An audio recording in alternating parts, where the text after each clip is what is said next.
Teteli?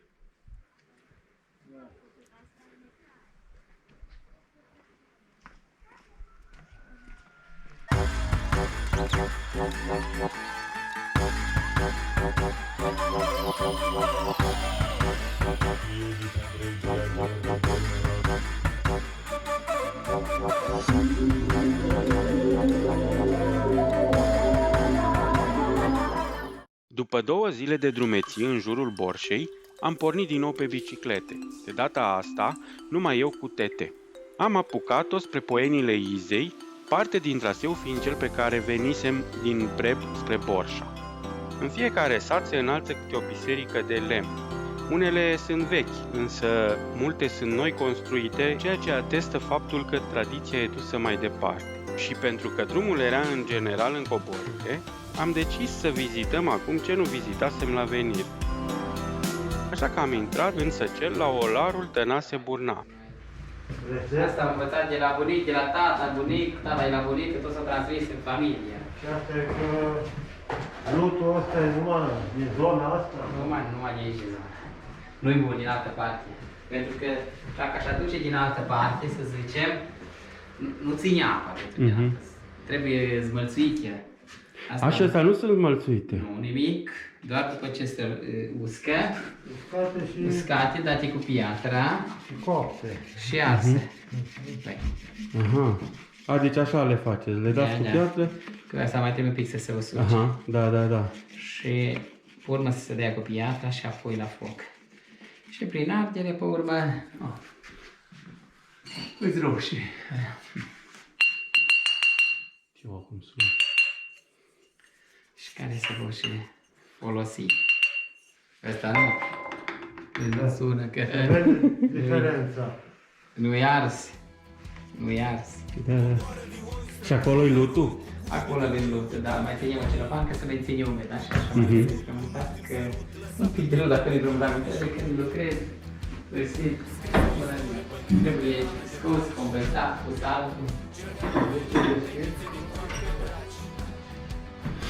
Astea sunt cu totul așa, nu? Da, Le vezi? bineînțeles. Păi nu, alea să le pui pe perete. Da. Nu, de răchie. Păi nu, că de răchie mă uitam și eu să iau ceva. Păi, Sau de vin. Ce e răchie? Ce-am să zic? Uitați astea de răchie! Aha, da, Ce? de whisky sunt.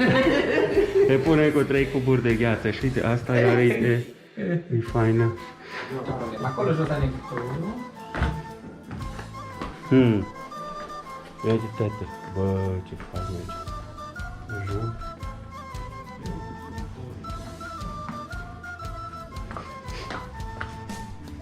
Astea cred că sunt care au fost să spart. Da, aici avem cuptorul. Acolo în partea de la vale fac focul, acolo de la vale. Și aici am un cuptorul de vas aici. Eu intru înăuntru și fiecare vas îl așez frumos unul peste altul, se vine clădit. Sigur, oricine. Și aici nu se închide hermetic, doar un strat de cioburi se pune aici în spate, nu se închide hermetic. Exact? Da, în spate, da. Câte grade avem? Păi la 1000 de grade, 1100, depinde, și mă de bine lângă foc. Când scap focul prea tare, va îmi face vășii și va să mai negres, din cauza că e focul foarte puternic, nu că s-a fumage, foarte tare altă. Ia stare. Și spart, de asta, de jos până sus să vină 100, una peste alta. Și puneți una peste alta? Una peste alta, exact. Acum sunt așezate alea acolo. Alea sunt drumurile. Eu când așez vasele, așez niște vase pe margine, ca să, niște drumuri, așa pune. Tot timpul trebuie să bag lemne. Asta durează 24 de ore arderea, de când încep până termin. 24 de ore foc continuu. Un foc mic la început și pe urmă focul se bagă în cuptor ca să se ardă oale. Dar trebuie luat treptat. Și oalele alea care sunt așezate acolo sunt ghidaj? Sau Da, așa? ghidage până de la vale să vine pus. În spatele rămâne un spațiu liber. Da, care da. focurile. Mai târziu, când au trecut și copiii pe la atelier, domnul Tănase le-a arătat și cum se modelează o oală. Așa, acum punem vopseaua, vedeți, acum am timp oale, se pune și vopseaua. Fii atent, Denis, acolo. Acum pleacă să moace mai. Asta o face dintr-o piatră. E o piatră neagră care o zdrobim și cu apă.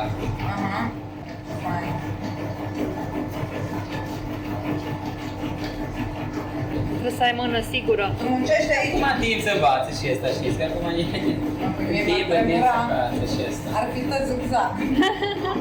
Acum o să vă lăsați câteva secunde pe mine acolo la roata aia. Da? Da. Bine. Uite, aici unul deschid cu sârma, o tăiem. Nu? Așa-mi place. Nu. Uite, o Dai găsesc. scaunul. Ce scop. Frământă iară lutul ăla. Uite. Frământă la. Vezi, merge mai încet și acum se poate Da. decora. O dai la picior cum ai vrut. Cum ai vrei la picior, da? O să...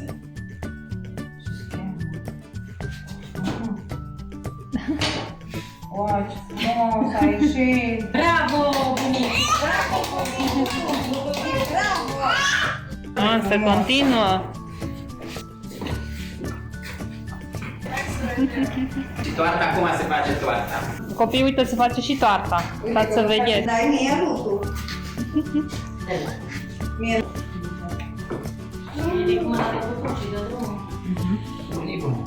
E ok. Acum cum face? Stau și ție luat. Și faci așa, turte.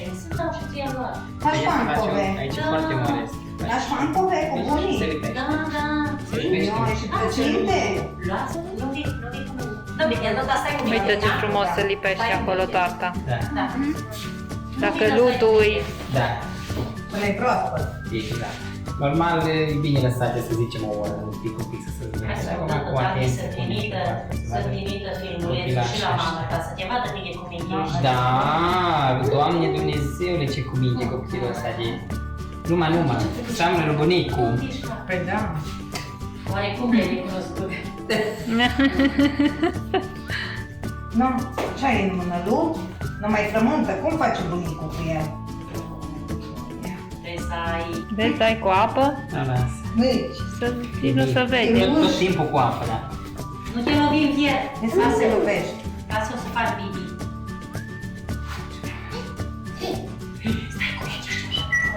Ai văzut? Tase. Ce frumos a ieșit. Ai, îl punem la uscat. La uscat, La Cu uscat, piatra, da. exact, cu piatra și apoi la ars. Piatra și pe la uai, ce fain a ieșit. Gata. Nu? Eu l-am făcut. Da, tu le Eu ai avut grijă de Ce copii. dumneavoastră puteți să faceți? Oricine poate să facă, oricine, nu e gata. Hai. Yo. Câteva sute de metri mai apoi, am poposit la moara de apă.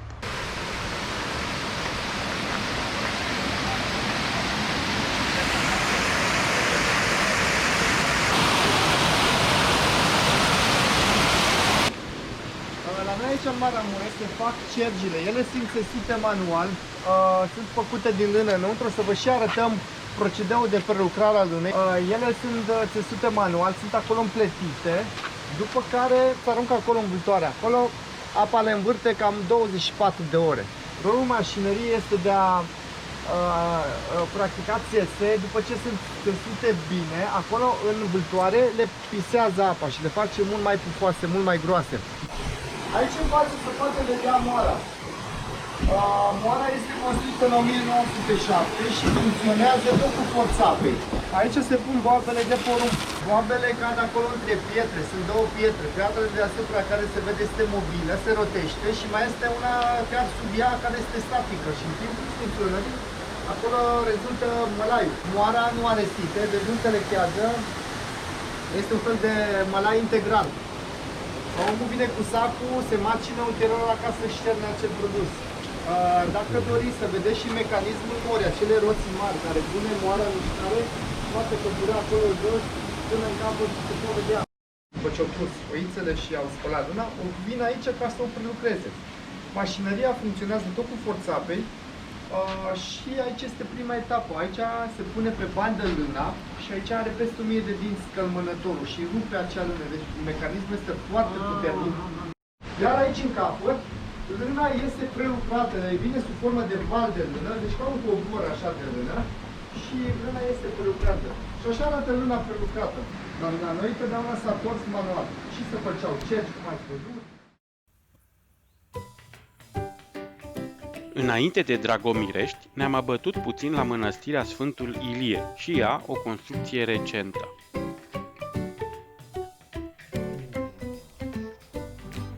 Această punere în scenă putea să fie destul de scumpă, deoarece, având chimirul deschis, îmi căzuseră 300 de lei pe jos. Ca norocul că mi-am dat seama mai târziu și am recuperat.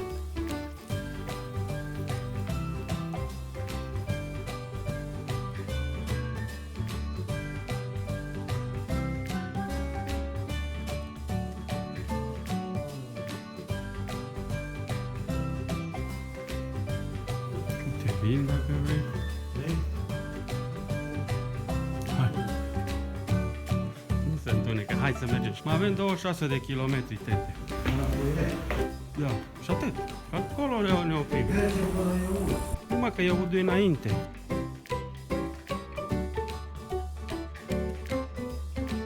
Următoarea oprire a fost la Iehud, unde am vizitat biserica veche din deal, datată, după unele cercetări mai vechi, din anul 1364. În 1997, cercetătorul islandez Olafur Eggertsson a conchis, după o investigare prin metoda dendrologică, că biserica a fost ridicată în al doilea deceniu al secolului al XVII-lea.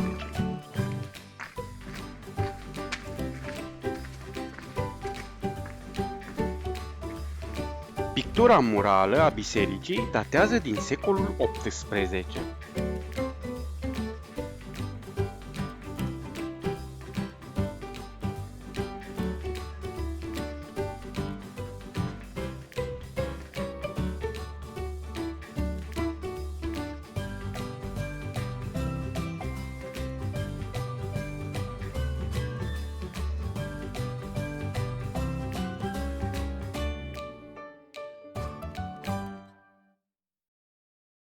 Apoi am cotit-o spre Poienile Izei, destinația zilei.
La Poienile Izei am tras la pensiunea domniței.